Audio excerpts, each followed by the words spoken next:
कैसे हो आप?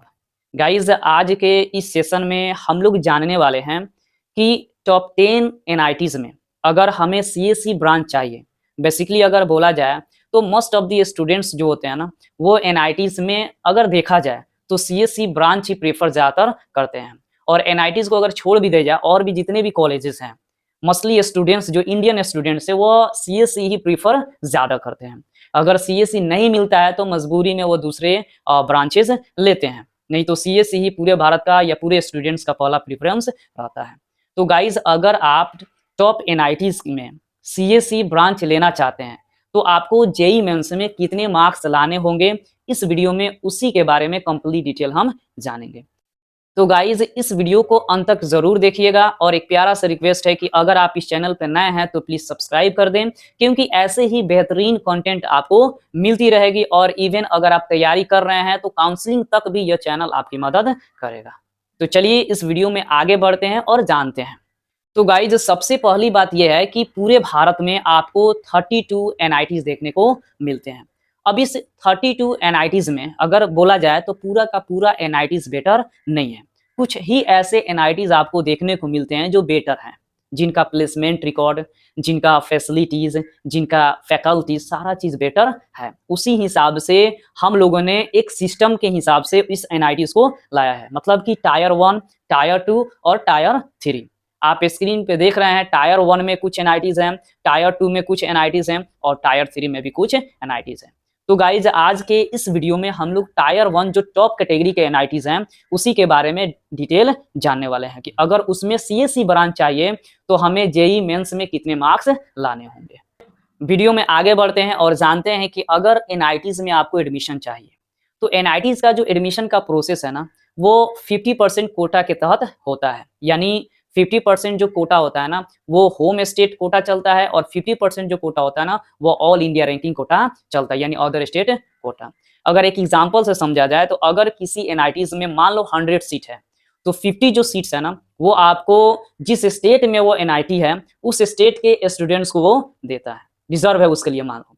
और 50 जो सीट्स हैं, वो आपके अदर स्टेट के स्टूडेंट्स के लिए रिजर्व है। तो जितने भी स्टेट में आपके एनआईटीज़ हैं, उस स्टेट के लिए 50% जो सीट्स होते हैं ना, वो वहाँ के स्टूडेंट्स के लिए क्या होते हैं, रिजर्व होते हैं। तो यह एनआईटी का एडमिशन प्रोसेस है। अगर एनआईटीज़ का फीस देखा जाए, तो भाई जितने भी भारत में एनआईटीज़ हैं, उन सब का फीस लगभग 62,000 से लेके 77,000 के करीब वैरी करता है। अगर एक मिड फिगर देखा जाए तो आप अगर 70,000 भी पर सेमेस्टर देते हैं, यानी 62,000 से लेके 77,000 रुपया तक पर सेमेस्टर फीस लगता है। उसी हिसाब से अगर मिड में ले लेते हैं 70,000 के करीब, तो 70,000 के करीब अगर पर सेमेस्टर लेते हैं, तो अगर आप एनआईटीज़ में बीटेक करते हैं तो बीटेक आपके 4 साल की होती है, जिसमें सेमेस्टर आपके 8 निकल के आते हैं। और अगर आप एक सेमेस्टर में 70,000 रुपया देते हैं, तो 8 सेमेस्टर के लिए आपको देने पड़ सकते हैं 5,60,000 रुपया। भाई ये सारे के सारे एनआईटीज़ गवर्नमेंट हैं और ये गवर्नमेंट होने के बावजूद इतना पेमेंट लेते हैं। सोचिए, जितने प्राइवेट लेते हैं पेमेंट, उसी के हिसाब से ये भी पेमेंट लेते हैं। बस फ़ायदा इसमें एडमिशन लेने का यही है कि अगर आप एससी से आते हो, एसटी से आते हो और पीडब्ल्यूडी कैटेगरी के हो, तो आपका पूरा का पूरा फीस क्या हो जाता है, रिलीफ हो जाता है, माफ़ कर दिया जाता है। वहीं अगर आप ओबीसी या जनरल कैटेगरी से हो और अगर आपके पेरेंट्स का जो इनकम है वह 1 लाख से कम है, तो फिर आपका पूरा फ़ीका कर दिया जाता है, माफ़ कर दिया जाता है। लेकिन अगर आप ओबीसी और जनरल में हो और आपके पेरेंट्स का जो इनकम है, वो आपके 1 लाख से लेके 5 लाख के बीच में वैरी करता है, तो फिर आपको 2 थर्ड पार्ट ऑफ फीस को देना पड़ता है।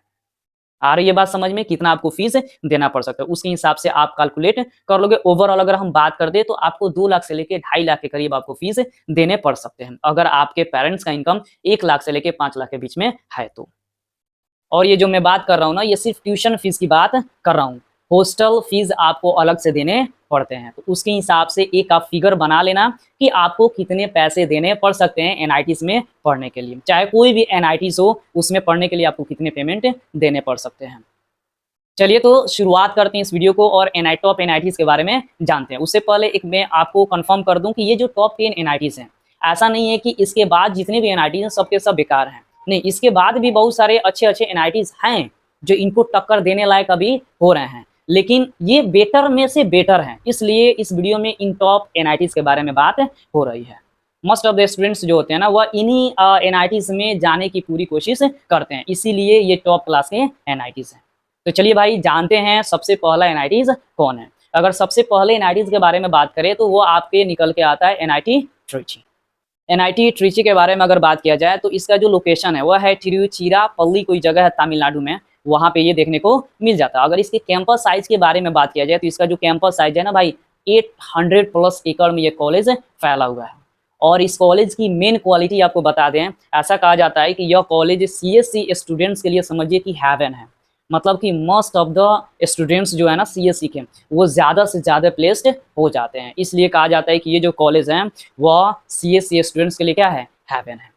अगर आपको इस एनआईटी में सीएससी चाहिए तो फिर आपको जेई मेंस में 236 से लेके 270 मार्क्स के करीब लाना होगा, तब जाके एनआईटी ट्रिची आपको मिल सकता है।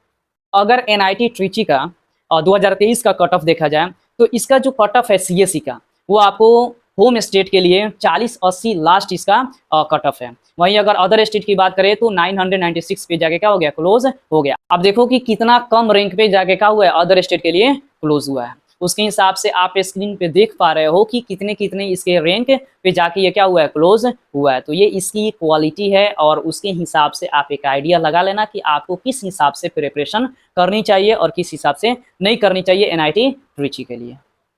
दूसरा जो एनआईटी है ना वो है एनआईटी सूरत का। अब इस एनआईटी के लोकेशन का बात करें तो भाई मैंगलोर कर्नाटका में ये कॉलेज स्थित है। अगर इसके कैंपस साइज का बात करें तो लगभग 300 एकड़ के करीब ये कॉलेज फैला हुआ है। और अगर इस कॉलेज में, इस एनआईटी में अगर आपको सीएससी चाहिए तो आपको कम से कम 236 से लेके 270, मतलब सेम एनआईटी ट्रिची और एनआईटी सूरत का मतलब समझिए कि एक दूसरे का प्रतिद्वंदी हैं। ठीक है, तो इतने के करीब अगर आपका रैंक आ जाता है तो दोनों में से कोई आपको मिल सकता है, दोनों टॉप क्लास के एनआईटी हैं। वहीं अगर होम स्टेट का इसका कट ऑफ देखा जाए तो भाई होम स्टेट में इसका लगभग 3000 के करीब कट ऑफ गया है, क्लोजिंग रैंक इसका 3000 के करीब गया है। वही अगर अदर स्टेट का बात करें तो 1600 के करीब इसमें गया है। तो उसके हिसाब से आप आइडिया लगा लेना कि भाई आपको कितना रैंक लाना चाहिए। हाँ, एक बात और, एनआईटी सूरत कल का सबसे क्वालिटी वाली बात यह है कि जितने भी इसका जितना भी बड़ा कैंपस है उसमें हर जगह इन्होंने वाईफाई लगा के रखा है, यानी आपको वाईफाई की कोई दिक्कत महसूस नहीं होगी। दूसरी बात ये बहुत ही ग्रीनरी मतलब कॉलेज है, बहुत ही खूबसूरत कॉलेज है ये है। तीसरा जो एनआईटी है वो है एनआईटी वरंगल। भाई ये जो एनआईटी है हेनमकोंडा तेलंगाना में पड़ता है और यह एनआईटी 250 एकड़ में फैला हुआ है। और इस एनआईटी की सबसे खूबसूरत बात यह है कि इसका जो इंफ्रास्ट्रक्चर है वो सुपर्ब है, माइंड ब्लोइंग इसका इंफ्रास्ट्रक्चर है। और अगर आपको इस एनआईटी में सीएससी चाहिए तो फिर सीएससी के लिए आपको जेई मेंस में 214 से लेके 249 के बीच में मार्क्स लाना होगा। अगर आप इतना मार्क्स ला देते हैं तो फिर एनआईटी वरंगल पक्का है आपके लिए। उसी हिसाब से अगर आप कट ऑफ देखोगे तो होम स्टेट का इसका जो कट ऑफ गया है 1995 गया है। वही अगर अदर स्टेट के बारे में बात किया जाए तो 2000 के करीब गया, मतलब ओवरऑल लगभग अप एंड डाउन के करीब है। तो इसके हिसाब से आप आइडिया ले लें, आपको किसके हिसाब से तैयारी करनी है उसके हिसाब से आप अपना आइडिया ले सकते हो, एक फोकस, एक गोल बना सकते हो। अगला जो एनआईटी है ना, एनआईटी रूरकेला। इसका जो लोकेशन है रूरकेला उड़ीसा में पड़ता है। और इसका जो साइज है, कैंपस साइज की अगर बात करें तो 1200 एकड़ में ये कॉलेज फैला हुआ है। बहुत बड़ा कैंपस है, बहुत बड़ा कैंपस आपको इसका देखने को मिलता है। साथ ही साथ इस कैंपस में आपको स्पोर्ट्स फैसिलिटी ज़बरदस्त है। मतलब कि अगर आप खेल पे भी अगर आपको मतलब रुचि है, इंटरेस्ट है, तो ये कॉलेज आपके लिए परफेक्ट हो सकता है। वहीं अगर सीएससी की बात करें कि अगर सीएससी के लिए कितना चाहिए इस कॉलेज में, तो आपको 126 से लेके अगर 164 मार्क्स के करीब ला देते हैं तो फिर यह कॉलेज आपके लिए हो सकता है। वहीं अगर इसका कट ऑफ देखा जाए तो होम स्टेट में लगभग 76 से के करीब बंद हुआ है। वहीं अगर अदर स्टेट के बारे में बात किया जाए तो लगभग 3000 के करीब जाके क्या हुआ है, बंद हुआ है। तो उसके हिसाब से आप सोच सकते हैं। अगला जो एनआईटी है ना वो है एनआईटी इलाहाबाद। इसका जो लोकेशन आपको यूपी में, इलाहाबाद यूपी में पड़ता है, तो यूपी में देखने को मिल जाएगा। अगर इसके कैंपस साइज की बात करें तो इसका कैंपस 222 प्लस एकड़ में यह कॉलेज फैला हुआ है। और इस कॉलेज की सबसे खास बात यह है कि इस कॉलेज में जितने भी एनआईटीज हैं उससे ज़्यादा यहाँ पे फॉरेन स्टूडेंट्स पढ़ाई करते हैं। तो गाइज अगर आपको मतलब लगता है और आप अगर कभी मतलब इंटरेस्ट रखे हैं कि फॉरेन के साथ पढ़ाई करें, फॉरेनर स्टूडेंट्स के साथ पढ़ाई करें, तो ये एनआईटी आपके लिए परफेक्ट साबित हो सकती है। अगर इस एनआईटी में अगर आपको सीएससी चाहिए तो फिर जेईई मेंस में आपको 194 से लेकर 237 के करीब अगर आपके मार्क्स हैं तो यह एनआईटी आपको मिल सकता है। वहीं अगर इसका कट ऑफ देखा जाए 2023 का अगर कट ऑफ देखा जाए तो होम स्टेट में लगभग 5600 के करीब में जाके ये क्या हुआ है, क्लोज हुआ है। वहीं अगर अदर स्टेट के बारे में बात किया जाए तो अदर स्टेट में 4200 के करीब में क्या हुआ है, ये खत्म, 4200 के करीब में जाके क्या हुआ है, क्लोज हुआ है। गाइज आप रैंक देख रहे हो, ठीक है, मैं सिर्फ ओपन कैटेगरी का ही बता रहा हूँ, बाकी ओबीसी एससी एसटी ये जो है ना, ये और भी समझो कि अप जाता है, तो उसके हिसाब से आप एक आइडिया लगा लेना कि आप किस कैटेगरी में आते हो और किसके किसके हिसाब से तैयारी करोगे और कौन सा एनआईटी आपको चाहिए। गाइज अगला जो एनआईटी है ना, वो है एनआईटी कालीकट, यानी इसका लोकेशन आपको कोझिकोड केरला में देखने को मिलेगा। और इस कॉलेज के कैंपस साइज के बारे में बात किया जाए तो 296 प्लस एकड़ में मैक्सिमम आप ले लो, मैक्सिमम आप 300 एकड़ के करीब ये कॉलेज फैला हुआ है। और इस कॉलेज की सबसे खास बात यह है, इस एनआईटी की सबसे खास बात यह है कि पूरे भारत का सबसे बड़ा टेक्निकल लाइब्रेरी यह कॉलेज रखता है। लगभग आपको 1 लाख से ज़्यादा बुक्स इस लाइब्रेरी में, टेक्निकल बुक्स आपको दिखाई देंगे इस लाइब्रेरी में। तो गाइज अगर आप एक पढ़ने का शौक रखते हैं तो ये कॉलेज आपके लिए परफेक्ट साबित हो सकता है। अगर आपको इस कॉलेज में सीएससी लेना है तो सीएससी का इस कॉलेज का जो कट ऑफ है वो 194 से लेके 237 के करीब है, तो इतना अगर आप ला देंगे तो फिर आपके लिए बेटर साबित हो सकता है। और अगर इसका कट ऑफ देखा जाए तो होम स्टेट में लगभग 11,000 के करीब ये क्लोजिंग रैंक रहा है। वहीं अगर अदर स्टेट के बारे में बात किया जाए तो 4500 के करीब इसका क्लोजिंग रैंक रहा है। तो आप देख रहे हो कितना हाई तक रैंक पे भी ये कॉलेज आपको मिल जा रहा है, उसके हिसाब से आप अपना प्रिपरेशन कर लेना। अगला जो एनआईटी है ना, वो है एनआईटी जयपुर। भाई इसका लोकेशन आपको जयपुर राजस्थान में देखने को मिल जाएगा। और इसका जो कैंपस साइज है लगभग ये भी 300 एकड़ में फैला हुआ कॉलेज है। इस कॉलेज की सबसे खास बात यह है कि इस कॉलेज में एशिया का सबसे बड़ा लेक्चर कॉम्प्लेक्स है, और उस लेक्चर कॉम्प्लेक्स का नाम है विवेकानंद लेक्चर कॉम्प्लेक्स। एशिया का, समझ लो इंडिया का भी नहीं, एशिया का सबसे बड़ा लेक्चर हॉल है इस कॉलेज में। तो इसके वजह से इस कॉलेज की क्वालिटी एक नेक्स्ट लेवल की हो जाती है। अगर वहीं अगर सीएससी का कट ऑफ देखा जाए तो अगर आपका जेईई मेंस में मार्क्स 194 से लेकर 237 के बीच में वैरी करता है तो फिर आपको इस कॉलेज में सीएससी मिलने के चांसेस बन सकते हैं।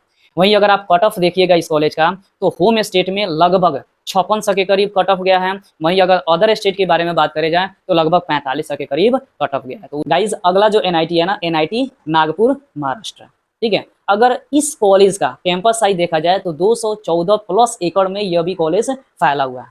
और इस कॉलेज की सबसे खूबसूरत बात यह है कि इसके एंट्रेंस पे ही एक फाइटर प्लेन रखा हुआ है, ठीक है। तो ये इसकी खूबसूरत बात है। इस कॉलेज की सीएससी का अगर कट ऑफ देखा जाए तो 182 से लेकर 227 के करीब अगर आपके मार्क्स आ जाते हैं तो फिर यह एनआईटी आपको मिल सकते हैं। वही अगर हम इसके कट ऑफ के बारे में बात करें तो होम स्टेट के लिए 6000 के करीब रैंक गया है, आप देख रहे हैं स्क्रीन पे। और वहीं अगर अदर स्टेट के बारे में बात किया जाए तो लगभग 55 से 56 के करीब इसका क्या गया है, कट ऑफ गया है। तो उसके हिसाब से आप एक आइडिया लगा सकते हो कि आप किसके हिसाब आपका प्रिपरेशन कैसा रहेगा कि आपको यह एनआईटी मिल जाए। गाइज अगला जो एनआईटी है ना, वह है एनआईटी कुरुक्षेत्र, ठीक है। भाई इसका भी लोकेशन आपको कुरुक्षेत्र हरियाणा में देखने को मिल जाता है। वहीं अगर इसके भी कैंपस साइज के बारे में बात किया जाए तो इसका जो कैंपस साइज है वो आपको 300 प्लस एकड़ में देखने को मिल जाता है। और इस कॉलेज की, मतलब इस एनआईटी की सबसे खूबसूरत बात यह है कि इस एनआईटी में जितने भी ब्रांचेज हैं उन सारे ब्रांचेस में स्टूडेंट्स प्लेस्ड हो जाते हैं, यानी उनको प्लेसमेंट मिल जाती है, ठीक है। छोड़ दीजिए सीएससी का बात, ठीक है, यहाँ पे हर एक ब्रांचेस में ही प्लेसमेंट हो जाती है। आप बस इतना कह सकते हैं कि सीएससी में थोड़ा सा पैकेज अप जा सकता है, लेकिन ओवरऑल की बारे में बात किया जाए तो यह एनआईटी बेहतरीन एनआईटी में से एक है जो हर एक स्टूडेंट्स को प्लेस्ड करवा देती है। और अगर आपको इस एनआईटी में सीएससी ब्रांच चाहिए तो फिर आपको 178 से लेके 222 के करीब मार्क्स लाना होगा। वहीं अगर इसके कट ऑफ को देखा जाए तो होम स्टेट में लगभग 9000 के करीब इसका क्लोजिंग रैंक रहा है। वहीं अगर इसका अदर स्टेट के बारे में बात किया जाए लगभग 7000 के करीब क्लोजिंग रैंक रहा है। गाइस लास्ट वाला जो एनआईटी है ना, वो है एनआईटी भोपाल, ठीक है। इसका लोकेशन देखा जाए तो आपको भोपाल मध्य प्रदेश में देखने को मिल जाता है। वहीं अगर इसके कैंपस साइज के बारे में बात किया जाए तो इसका जो कैंपस साइज है वो 650 प्लस एकड़ में ये कॉलेज फैला हुआ है। वहीं आप कह सकते हैं कि यह एनआईटी जितने भी एनआईटीज हैं उन सारे एनआईटी से सबसे पुराना एनआईटी है, यानी यह एनआईटी लगभग 63 साल पुराना एनआईटी है। वहीं अगर इस कॉलेज में आपको सीएससी चाहिए तो फिर आपको 173 से लेके 216 के करीब मार्क्स अगर आपके आ जाते हैं फिर आपको यह एनआईटी मिल सकती है। और इस एनआईटी का अगर कट ऑफ देखा जाए तो होम स्टेट में लगभग 11000 के करीब इसका क्लोजिंग रैंक गया है। वहीं अदर स्टेट के लिए लगभग 8000 के करीब इसका क्लोजिंग रैंक गया है। गाइज ये तो थे टॉप 10 एनआईटीज का हम लोगों ने सीएससी का रिकॉर्ड देखा, लेकिन इसके अलावा और भी कुछ एनआईटीज हैं जो बेहतर रूप से काम कर रहे हैं। जैसे आप एनआईटी अगर पटना भी अगर मिल जाता है तो कोई खराब नहीं है, एनआईटी अगर आपको सूरत भी मिल जाता है तो कोई खराब नहीं है। उसी तरीके से एनआईटी ये जमशेदपुर अगर मिल जाए तो बेटर एनआईटी ये भी है। वहीं से ही एनआईटी रायपुर ले लो या एनआईटी जालंधर ले लो, तो ये सारे बेटर एनआईटीज में ही आते हैं। ठीक है, तो गाइस यह वीडियो आपको कैसा लगा आप हमें कमेंट करके ज़रूर बताएं, और आप किस एनआईटी के लिए प्रिपरेशन कर रहे हैं ये भी आप हमें कमेंट करके ज़रूर बताएं। चलिए फिर अगले वीडियो में एक नए अपडेट के साथ मिलेंगे। जय हिंद।